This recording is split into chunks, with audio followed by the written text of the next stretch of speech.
E aí pessoal, tudo bem? Estamos de volta com mais um vídeo aqui para o nosso canal De Frente com a Palavra. Antes de nós começarmos a abordar o tema desse nosso novo vídeo, eu quero fazer alguns pedidos aqui para vocês, tá bom? Nós já estamos chegando aí na marca de 3.000 inscritos e eu quero chegar junto com você e com a sua ajuda, tá certo? Então, não se esquece de, após assistir esse vídeo, ou mesmo antes de terminar de assistir, se inscrever, ativar o sininho de notificações, deixar o seu like e interagir com a gente aqui nos comentários, tá certo? Todas as vezes que vocês fazem isso, o YouTube entende que o nosso canal é relevante e vai permitir que esse mesmo conteúdo chegue a outras pessoas e abençoe outras pessoas, assim como você também está sendo abençoado, tá bom? Então não se esquece de atender esses pedidos que nós estamos ali fazendo. Vamos ao tema do vídeo de hoje. Existe pecado imperdoável?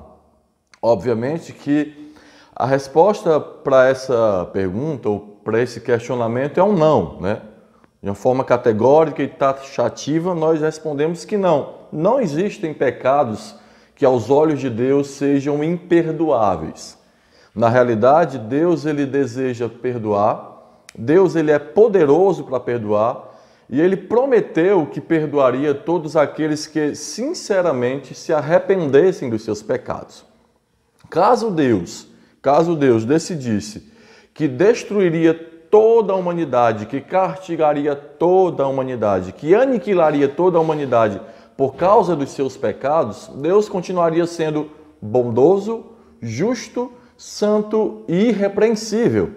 Mas Deus, veja só que coisa gloriosa, Deus, não conforme o nosso mérito, ou não segundo o nosso mérito, não segundo as nossas boas obras, mas Deus, unicamente segundo a sua graça, decidiu gratuitamente perdoar todos aqueles que se arrependessem dos seus pecados, sejam eles quais forem.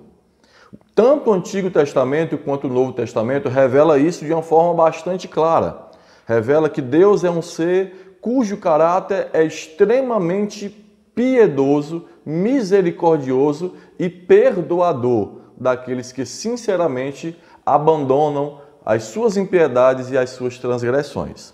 Pois bem, é natural que diante dessa minha fala aqui, diante desse Deus que é perdoador, conforme a Bíblia revela, é natural que surjam duas objeções ou dois questionamentos. Talvez você esteja perguntando aí, Paulo, o que dizer então da blasfêmia contra o Espírito Santo, que Jesus caracteriza como um pecado imperdoável?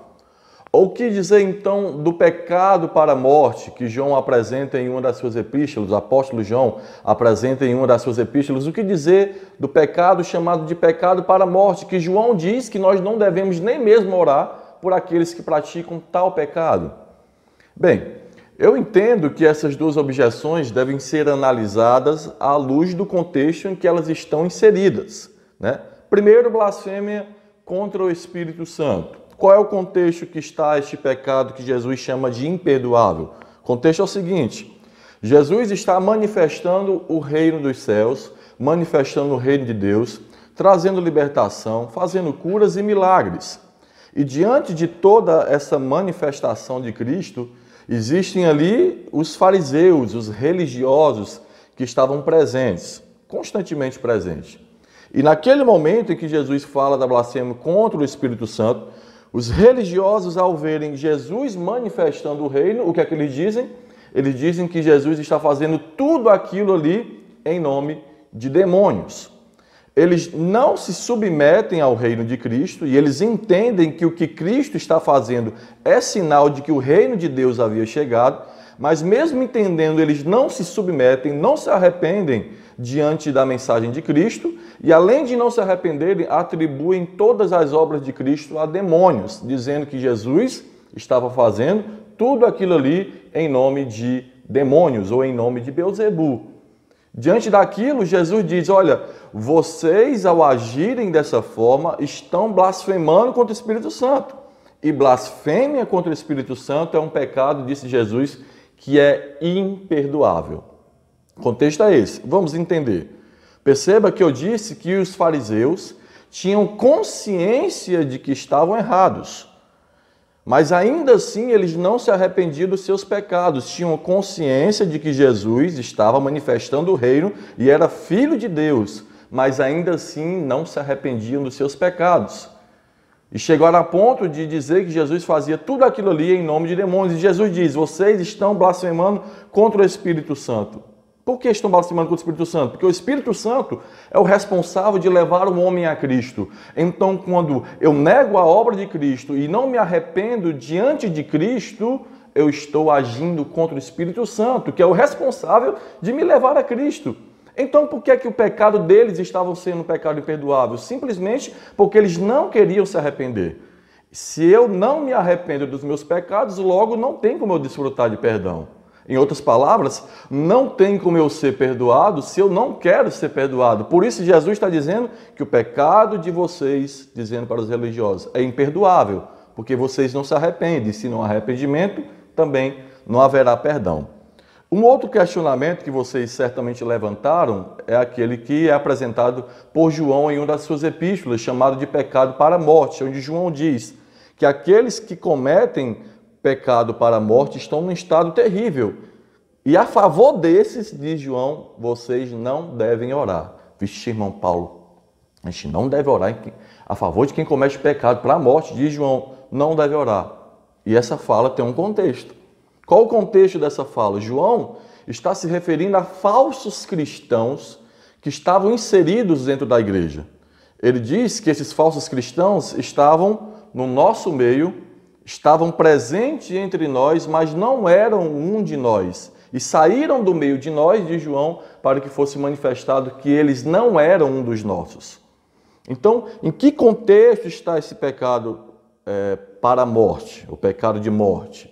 Está num contexto muito semelhante ao contexto que Jesus apresenta nos evangelhos em relação aos religiosos.